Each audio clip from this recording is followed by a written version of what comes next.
오늘은 우리가 지난 시간에 6번째 재앙은 악성 종기 재앙에 대해서 생각해 봤다면 오늘은 7번째 재앙인 우박 재앙에 대해서 생각해 보도록 하겠습니다. 엄밀히 말해서 모세의 지팡이가 뱀이 되는 것까지 포함하면 오늘 우리가 7번째 재앙이라고 하지만 사실은 8번째 재앙의 말씀을 오늘 모세를 통하여 바로에게 하나님께서 전달하고 계시는 겁니다. 근데 참 어지간하다는 생각 들죠. 벌써 6번째 재앙이 있을 때까지 바로는 껐떡도 하지 않습니다. 허기야 우리를 생각해 보면 뭐 별로 놀랄 일도 아닙니다. 우리는 하나님의 말씀을 최소한 우리가 집에서 각자 생각하고 기도하고 말씀 보는 거 말고라도 주일날 한 번 듣는다 그래도 1년이면 52번이나 53번의 하나님의 말씀을 듣습니다. 그런데도 우리가 별로 변화되지 않는 것 생각하면 바로가 변하지 않는 것에 대해서 우리가 크게 놀랄 일은 아니라는 겁니다. 그럼 오늘 본문으로 들어가서 14절에서 16절 다 같이 읽어보겠습니다. 시작. 내가 이번에는 모든 재앙을 너와 내 신하와 내 백성에게 내려 온 천하에 나와 같은 자가 없음을 내게 알게 하리라. 내가 손을 펴서 돌림병으로 너와 내 백성을 쳤더라면 내가 세상에서 끊어졌을 것이나 내가 너를 세웠음은 나의 능력을 내게 보이고 내 이름이 온 천하에 전파되게 하려 하였음이니라. 사실 하나님께서 이 돌림병을 통해서 애굽을 쳐야겠다고 마음을 딱 잡으셨다면 한 번에 그들을 다 죽게 할 수도 있었을 겁니다. 그렇게 되면 이스라엘은 그들이 다 죽었으니까 그 애굽을 마음대로 살 수도 있고 나올 수도 있고 내 마음대로 할 수 있었습니다. 그러나 하나님께서는 그렇게 하지 않으셨습니다. 그 이유가 뭐냐면 하나님의 능력을 바로에게도 보이시고 하나님의 이름이 온 천하에 알려지게 되기를 하나님께서는 의도하셨던 겁니다. 그래서 하나님께서는 단번에 해치우지 아니하시고 여러 차례에 걸쳐서 재앙을 내리심으로 바로의 마음과 바로의 신하의 마음 그리고 애굽 백성들로 하여금 야 정말 온 천하에 하나님 같은 분이 없으시구나 그것을 알게 하려는 겁니다. 오늘 우리가요 요한계시록에도 보면 마지막 때에 어떠한 심판이 내릴 것이라는 말씀이 쭉 나오는데 거기서도 보면 같은 패턴으로 이루어진다는 사실을 알 수 있습니다. 하나님이 한 번에 딱 작정하시고 내일 쳐부숴야겠다 그러고 내일 지구를 종말하게 하시는 것이 아니라 역사를 통해서 계속해서 심판의 사인을 보내십니다. 그리고 부분적으로 혹은 단계적으로 심판을 행하십니다. 그 이유가 뭐냐 하면 오늘 출애굽의 모세를 통해서 주신 말씀하고 똑같습니다. 그 이유는 뭡니까? 하나님의 하나님 되심을 보여주시고 구원할 자를 구원해내시기 위해서 미리 말씀해 주시는 거예요. 깨닫는 자만, 깨닫는 귀가 있는 자만 들으시는 줄로 믿습니다. 지금 애굽에서 벌어진 재앙의 사건들은요. 이스라엘 백성들이 출애굽에서 가나안 땅에 도착하기 전에 그러니까 지금 일어났던 모든 7번째까지의 모든 재앙은요. 애굽에서만 아는 것이 아니라 이 소문이 파다하게 온 세계에 퍼졌습니다. 이것을 우리가 어떻게 알 수 있냐면 이스라엘 백성들이 이제 광야길을 마치고 여리고성으로 가나안으로 들어갈 때 여리고성을 정탐하려고 한 이스라엘 정탐꾼에게 기생 라합이 한 말을 보면 잘 알 수 있습니다. 여호수아 2장 9절에서 11절에 보니까 라합이 이렇게 말합니다. 여호와께서 이 땅을 너희에게 주신 줄을 내가 안대. 우리가 너희를 심히 두려워하고 이 땅 주민들이 다 너희 앞에 간담이 녹나니 이는 너희가 애굽에서 나올 때에 여호와께서 너희 앞에서 홍해물을 마르게 하신 일과 너희가 요단 저쪽에 있는 아모리 사람의 두 왕 시온과 옥에게 행한 일 곧 그들을 전멸시킨 일을 우리가 들었음이니라. 우리가 듣자 곧 마음이 녹았고 너희로 말미암아 사람이 정신을 잃었나니 너희의 하나님 여호와는 위로는 하늘에서도 아래로는 땅에서도 하나님이시다. 그러니까 오늘 애굽에서 행한 일뿐만 아니라 이제 광야에 나와서 하나님께서 그 메추라기로 먹이시고 그러한 역사를 일으키신 모든 일, 홍해를 가르게 하신 일, 또 전쟁을 통해서 하나님께서 쳐부신 모든 일들 들으며 이제 이 땅으로 들어올 텐데 우리도 그렇게 되겠구나라고 생각하니까 간담이 다 녹고 정신을 잃어버릴 정도라는 겁니다. 하나님은 이스라엘 출애굽에서 가나안으로 들어갈 때 길을 열어주지 않고 오히려 방해하고 치려고 한 헤스본 왕 시온과 바산왕 옥을 처부수고 전리품까지 다 챙기도록 이스라엘에게 허락하셨습니다. 이런 능력의 하나님은 이스라엘의 하나님뿐만이 아니라 온 우주를 창조하신 창조주시고 이 세상의 모든 역사를 주장하시고 섭리하시는 역사의 주인 되시는 분입니다. 하나님께서는 아브라함을 부르실 때 땅의 모든 족속이 너를 위하여 복을 얻으리라 이렇게 말씀하셨고, 예수님께서도 승천하실 때 제자들에게 너희는 모든 족속으로 제자를 삼으라 이렇게 말씀하셨습니다. 또 땅끝까지 이르러 내 증인이 될 것을 말씀해 주셨습니다. 그러니까 천국 복음이 모든 민족에게 증거되기 위해서 하나님의 복음이 전파될 것을 예수님께서는 말씀하셨습니다. 이렇게 온 세상에 복음이 증거될 때에 비로소 모든 사람들이 하나님이 하나님이심을 알게 된다는 겁니다. 이런 하나님의 의도를 분명하게 이해한 하나님의 백성들은 이제 이 세상 속에서 살아가고 있지만 일어나는 모든 일들을 통해서 하나님께서 어떻게 역사하시고 하나님께서 어떻게 섭리하시는 것을 깨달아야 합니다. 다시 말해서 시대를 읽을 줄 알아야 된다는 겁니다. 오늘날 벌어지는 무서운 전염병이 이렇게 오래 간 적 거의 없었을 것 같아요. 2년 이상을 갖고 더 이상 안전지대가 없다고 할 만큼 각처에서 전쟁이 일어나고 있습니다. 제가 신문을 저는 모든 신문을 다 읽는데 오늘 새벽에 신문을 읽다 보니까 단어를 기억하지 못한 마리우폴 완전히 전복될 위기에 있다고 그래요. 그러니까 이 전쟁으로 인해서 결국은 우리가 그 나라에서 있었다는 전쟁으로만 여길 것이 아니라 이것이 확대되면 제3차 전쟁으로 일어날 수 있기 때문에 우리도 늘 기도해야 되는 겁니다. 그래서 이제 어제 제가 이제 남편하고도 그런 얘기를 했는데, 노아의 홍수 때는 하나님께서 물로 심판하셨지만 마지막 때 불로 심판한다는 것을 화면을 통해서 우리에게 보여주고 있잖아요. 불이 미사일을 쏘고 그러면 그 건물들이 팍팍 불이 나면서 쓰러지는 것을 보거든요. 결국 하나님께서는 불로써 우리를 멸망시키게 할 텐데, 이러한 모습을 보면서 우리가 근신하고 깨어있지 않으면 그것이 그 나라에만 한정된 재앙이라고 우리가 여기서는 안 된다라는 겁니다. 이렇게 여기저기서 일어나는 그 대규모 테러나 전쟁이나 이런 전염병들을 통해서 하나님의 심판의 전조 증상들이다라는 것을 우리는 깨달아야 된다라는 거예요. 남의 일로 여기서는 안 된다는 겁니다. 출애굽기와 요한계시록에서 우리가 보듯이 하나님의 심판은 이렇게 하나님께서 전조 증상을 보여주고 점진적으로 일어난다라는 겁니다. 왜 하나님께서 한 번에 그들을 죽일 수 있었음에도 불구하고 점진적으로 보여주냐 하면 회개할 자들로 회개할 기회를 주시는 거예요. 두 번째는 회개하지 않는 자들에게 핑계거리가 없게 하는 겁니다. 왜? 이렇게 너에게 수없이 많은 단계를 통해서 보여줬는데도 네가 회개하지 않았다라는 거예요. 그러나 그러한 단계를 통해서 하나님을 깨닫는 자들은 회개한다는 사실입니다. 이런 의도에서 이 출애굽의 과정에서 10가지 재앙으로 하나님께서 점진적으로 재앙을 보여주신다는 사실입니다. 17절에서 19절을 같이 보겠습니다. 시작. 내가 여전히 내 백성 앞에 교만하여 그들을 보내지 아니하느냐. 내일 이맘때면 내가 무거운 우박을 내리리니 애굽 나라가 세워진 그 날로부터 지금까지 그와 같은 일이 없었더라. 이제 사람을 보내어 내 가축과 내 들에 있는 것을 다 모으라. 사람이나 짐승이나 무릇 들에 있어서 집에 들어오지 않는 것들에게는 우박이 그 위에 내리리니 그것들이 죽으리라 하셨다 하라 하시니라. 오늘 이제 바로를 통해서 내려질 그 재앙은요, 애굽이 세워진 이래로 다시 없을 무서운 재앙이 될 것이라고 경고하십니다. 그것이 바로 뭐냐면 우박 재앙입니다. 우박 재앙은요, 재앙 중에서 가장 길게 기록되었어요, 본문에. 그리고 하나님의 심판과 진노를 상징하는 것이 바로 우박입니다. 여호수아가 가나안에 들어가 아모리 사람들과 전쟁을 벌일 때도 하나님께서 우박으로 아모리 사람들을 치심으로 이스라엘을 도와주셨습니다. 시편이나 선지서들에도 보면 우박은 하나님의 심판으로 묘사되고 있습니다.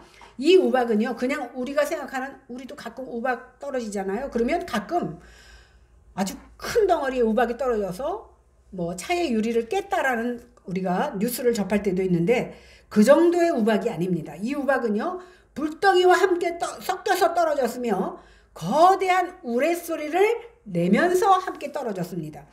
애국 개국 이래 최악의 재앙으로 인하여서 모든 사람과 짐승과 밭의 작물과 나무들, 가축, 사람이 다 해를 입게 된 겁니다.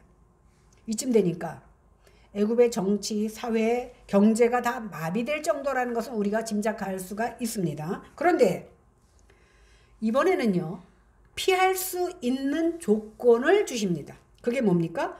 너희가 애굽 재앙을 피하려면 너희의 생축이나 사람을 다 어떻게 하라고요? 집 안으로 들여와라.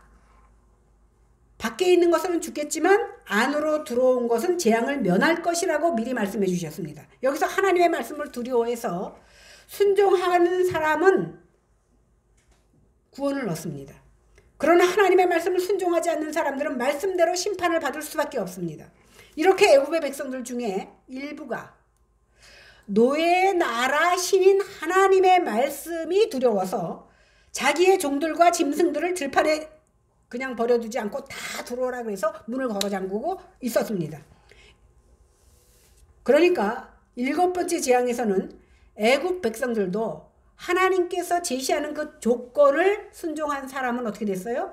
짐승이나 사람이나 다 구원을 받습니다. 마찬가지로 이방인이었던 우리도 하나님이 주신 그 메시지를 믿고 순종하면 새 생명을 얻는다는 사실입니다. 20절 21절을 보겠습니다. 시작. 바로의 신하 중에 여호와의 말씀을 두려워하는 자들은 그 종들과 가축을 집으로 피하여 들였으나 여호와의 말씀을 마음에 두지 아니하는 사람은 그의 종들과 가축을 들에 그대로 두었더라. 여기서 우리는요, 특별히 바로의 신하들과 그 백성들의 일어난 그 마음의 변화를 주목해야 됩니다. 우리가 6번째 재앙에 이제 독종 재앙이 있었잖아요. 악한 종기들이 막 생겼을 때 바로의 궁에 있는, 그리고 바로 궁 밖에 있는 그 신하들과 그 다음에 그 술객들에게까지 독종이 퍼져서 이제 모세 앞에 나오지 못했다는 사실을 우리는 알고 있습니다. 그러니까 그 바로뿐만이 아니라 그들의 신하까지도 얼마나 두려움에 떨었을 줄은 우리가 잘 알고 있습니다. 이렇게 독종을 겪은 얼마 후에 우박의 재앙에 대한 경고가 주어졌을 때 바로의 신하들 가운데서 이제 두려운 마음이 생긴 사람들이 생겼다라는 겁니다. 그래서 모세와 아론을 통해서 주어지는 하나님의 말씀을 두려워하기 시작했다라는 것에 우리는 초점을 맞춰야 됩니다. 그들은 모세의 경고를 따라서 자기 종들과 생축과 그 가축들을 다 집으로 들임으로 말미암아 해받음을 면할 수 있었습니다. 하지만 놀라운 것은 뭐냐 하면 이제 6번, 7번의 재앙을 거치면서도 불구하고 그러거나 말거나 마음을 두지 않는 아주 완악한 사람들이 여전히 남아있다라는 사실입니다. 그러니까 애굽 사람들 가운데서 이제 두 편으로 나뉩니다. 히브리 사람이 하나님의 말을 듣는 사람과 말을 하거나 말거나 듣지 않는 사람들, 이렇게 두 종류로 나뉘는데 왜 그러냐면 당시 그들은 큰 나라의 신은 큰 신이고 작은 나라의 신은 작은 신이라고 생각했잖아요. 그러니까 우리같이 큰 나라의 신이 계시는데 하물며 저렇게 조그만 노예 나라의 신이 무슨 힘이 있겠느냐. 그러니까 이것은 그 신이 하는 것이 아니라 사실은 그냥 어쩌면 자연재해로 인해서 생기는 자연스러운 현상이라고 아직도 마음을 굽히지 못하고 있는 겁니다. 자신들의 재산에 엄청난 피해가 갈 줄을 예상했다면 당연히 자기들이 부려먹는 그 종들의 신이라 할지라도 말을 들었을 텐데 그들의 완악함 때문에 그들은 그 말을 순종하지 않는다는 것을 오늘 본문은 우리에게 알려주고 있습니다. 그들의 알량한 자존심으로 결코 하나님께 자신을 굴복하지 않는 그 죄인됨의 완고함이 그들 속에 있었던 겁니다. 세상은 이처럼요, 하나님의 말씀을 두려워하는 사람이 있는가 하면 여러 가지 환난과 징조들을 보면서도 하나님 앞에 결코 굴복하지 않는 자들로 나뉘어집니다. 하나님은 하나님의 말씀을 두려워하는 자를 돌봐주십니다. 그러나 하나님의 말씀을 무시하는 자들은 결과적으로 심판에 임할 수밖에 없다라는 사실입니다. 그러면 하나님의 말씀을 무시하는 자들에게 어느 정도의 우박의 강도가 쏟아졌는지 한번 보겠습니다. 23절부터 26절, 23절 하반절에서 26절까지 보겠습니다. 시작. 여호와께서 우박을 애굽 땅에 내리시매 우박이 내림과 불덩이가 우박에 섞여 내림이 심히 맹렬하니 나라가 생긴 그때로부터 애굽 온 땅에는 그와 같은 일이 없었더라.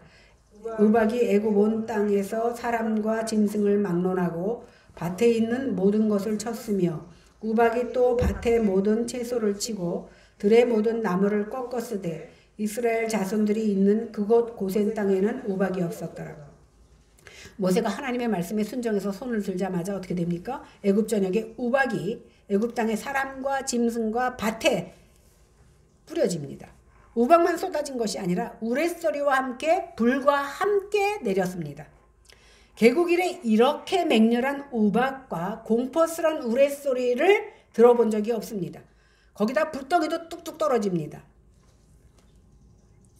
우박이 애굽 온 땅에 사람과 짐승과 밭에 있는 것을 치다 보니까 결국은 다 쑥대밭이 돼버렸어. 오늘 그 우크라이나 보니까 전쟁으로 폐허된 모습 보잖아요. 불이 떨어졌을 때 폐허된 그 모습과 같이 오늘 애굽 땅이 그렇게 폐허로 변했다라는 겁니다. 그런데 이번에도 역시 이스라엘 민족이 거하고 있는 고센 땅은 멀쩡합니다. 참으로 놀랍고 신기하죠. 이를 통해서 하나님이 하시고 계시다라는 것을 그들에게 반복해서 보여주고 있는 겁니다.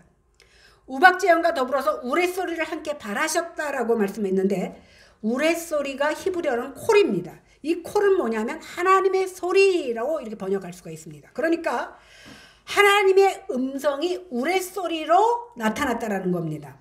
오늘 출애굽기 19장 19절에 보니까 나팔 소리가 점점 커질 때에 모세가 말한즉 하나님이 음성으로 대답하시더라 이렇게 말했는데 여기서 말하는 하나님의 음성이 오늘 우레소리와 똑같은 원어가 똑같다라는 겁니다.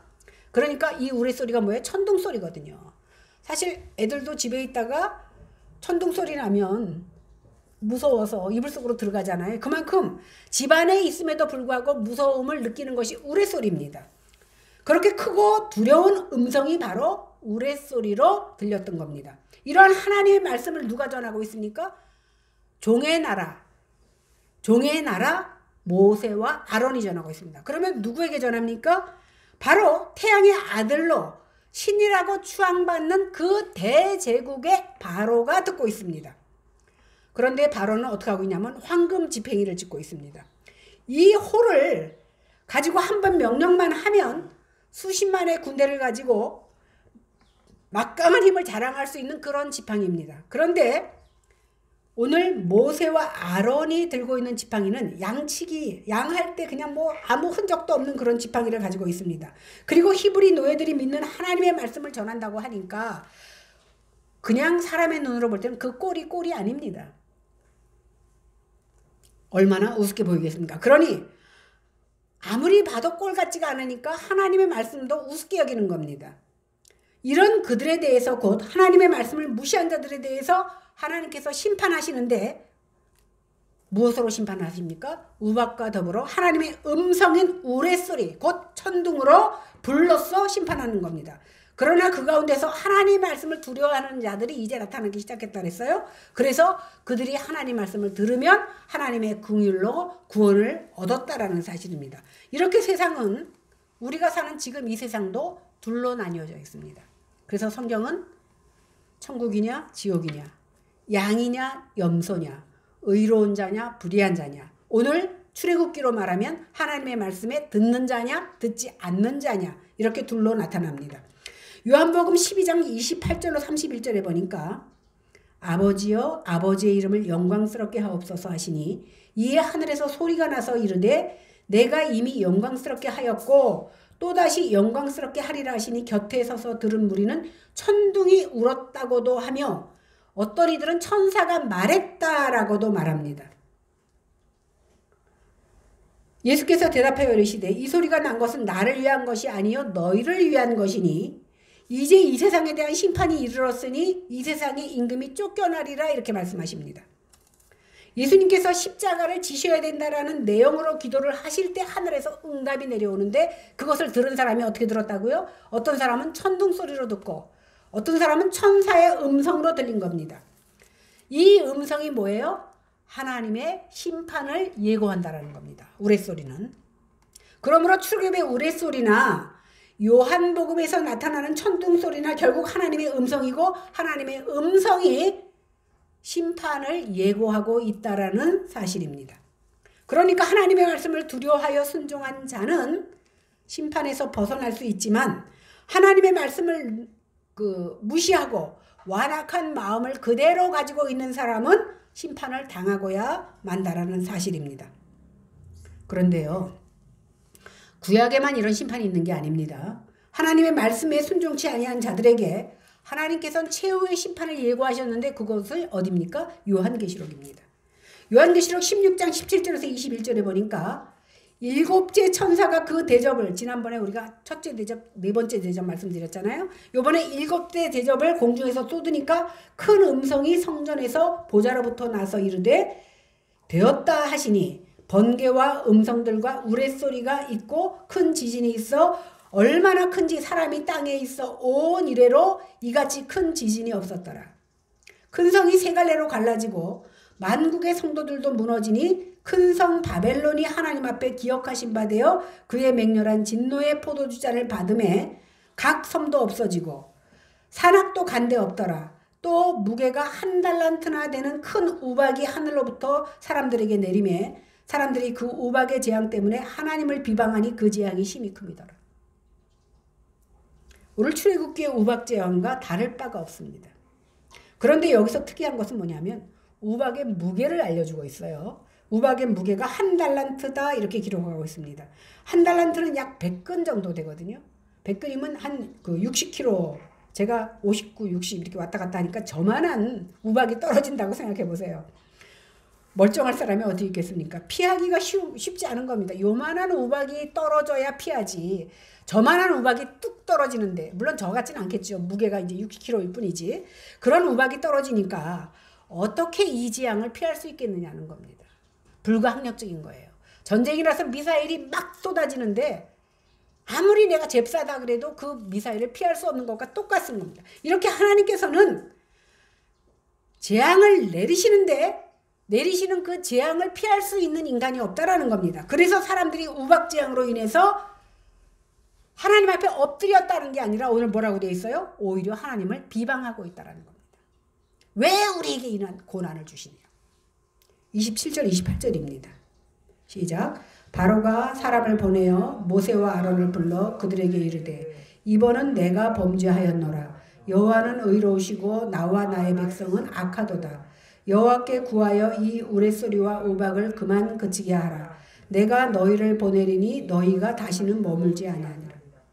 이렇게 우박과 우레소리와 불이 마구 떨어지니까 제가 이 말씀을 준비하면서 아까 말한 대로 막 미사일이 막 떨어지는 것 같이 떨어졌을 것 같아요. 불로.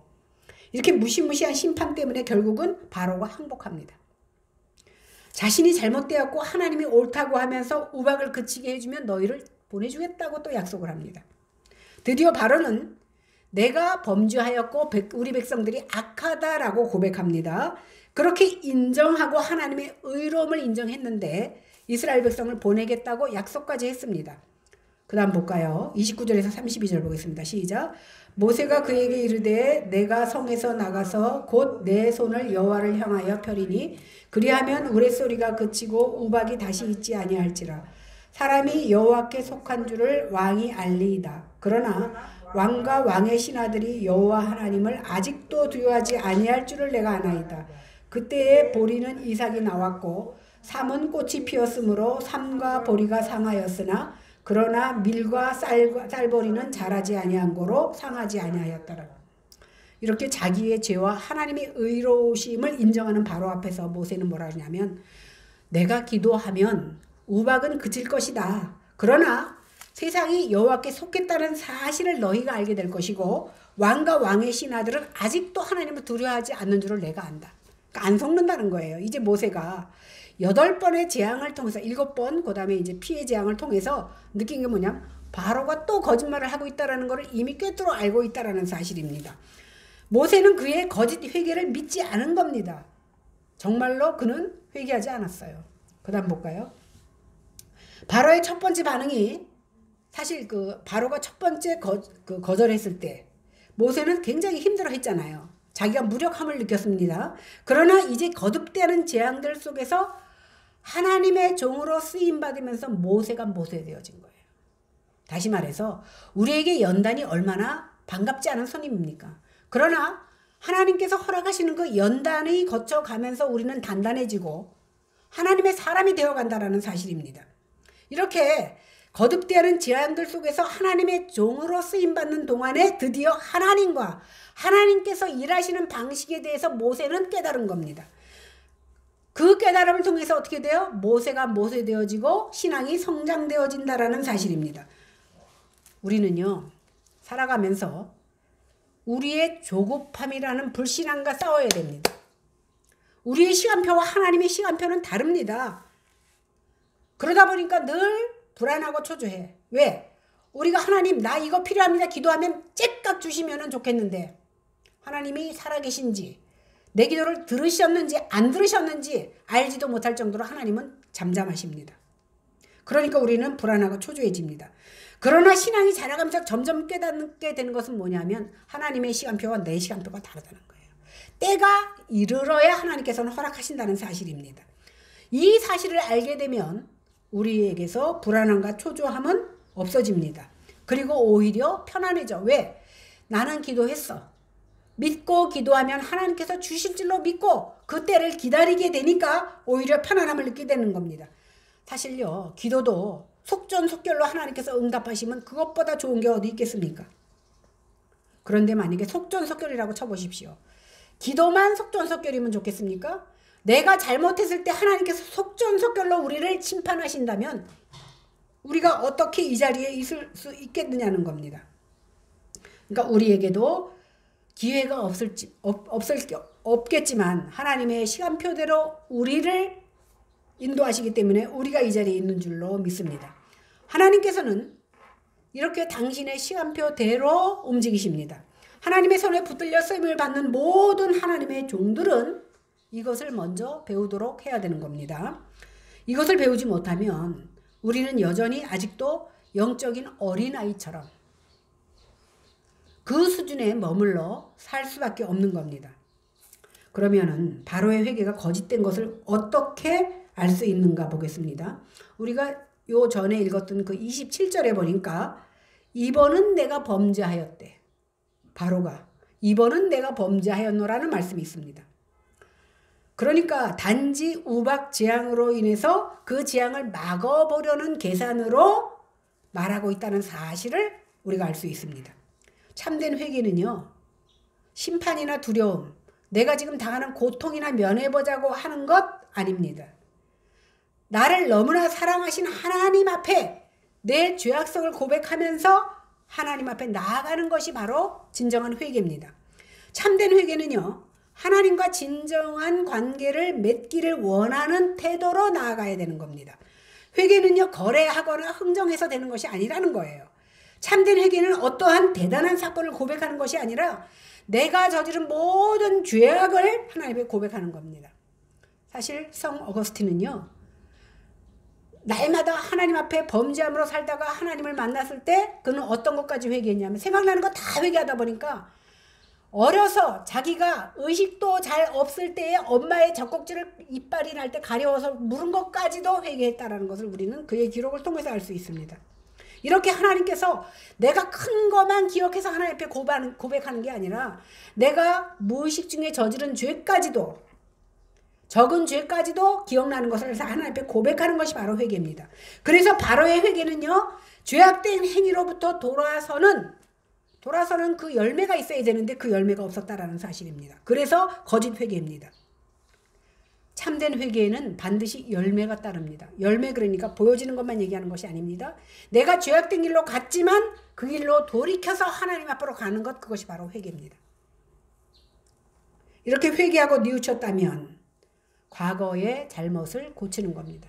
이것이 나쁜 줄 알면서도 내 거짓된 그 습관 때문에 계속해서 한다면 아직도 범죄하고 있는 것과 똑같다는 겁니다. 그러나 바로는요, 이렇게 유창하게 자기가 잘못했다, 하나님을 인정한다라고 말해놓고도 우레소리가 그치자 다시 마음이 완강하게 되어서 하나님 앞에 다시금 범죄합니다.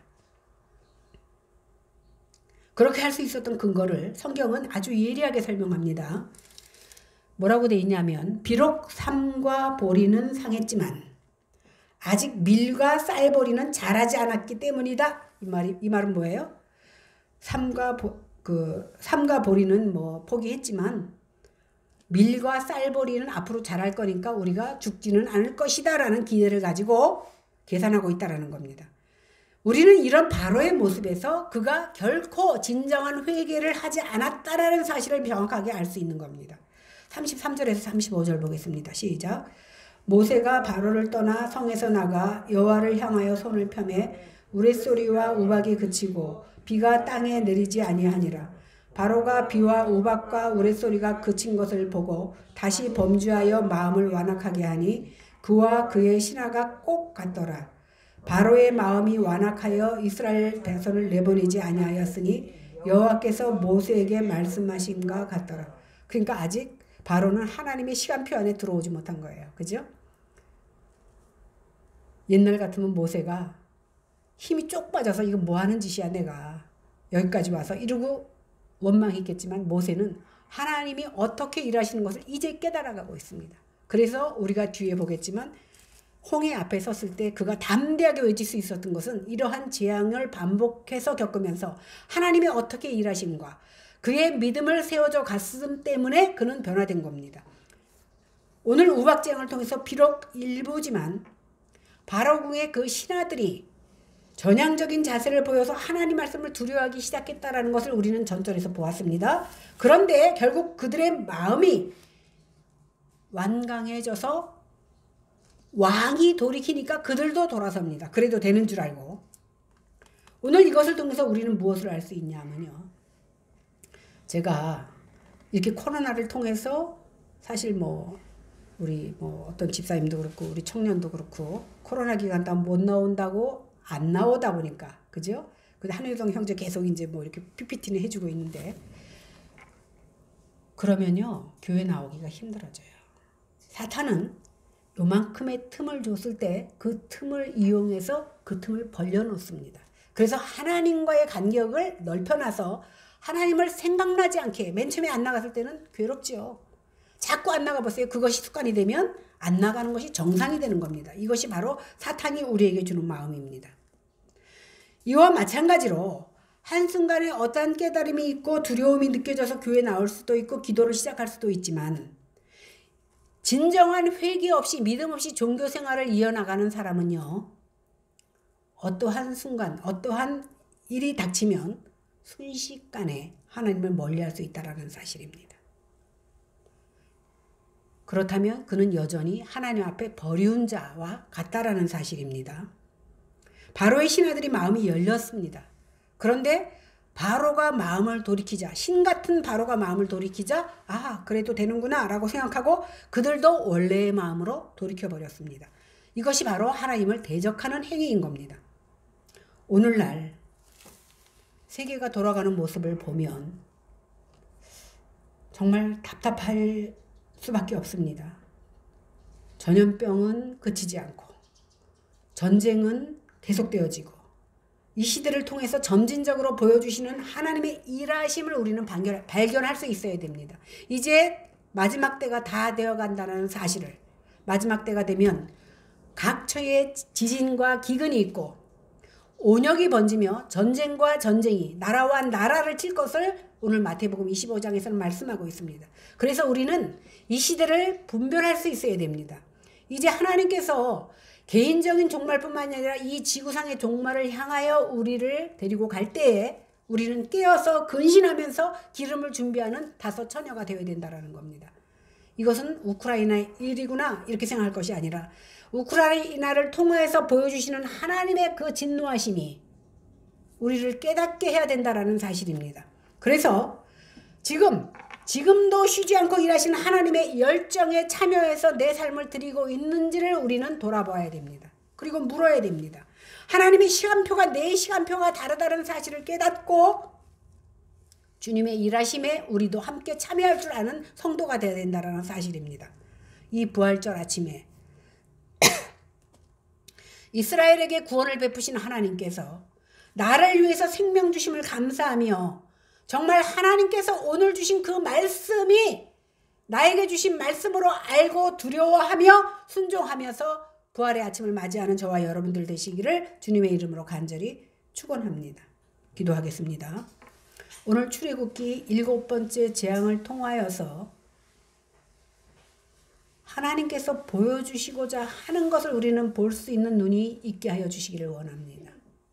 점진적인 심판의 예고를 통하여서 더러 하나님을 향하여 마음이 열렸지만 그들이 하나님을 제대로 알지 못하고 참된 회개를 하지 못함으로 다시금 죄악된 세상으로 돌아갔던 것을 우리는 보았습니다.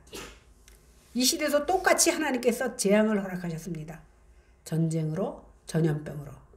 이 전염병으로 인하여 우리는 하나님과의 간격을 두었는데 이 간격이 바로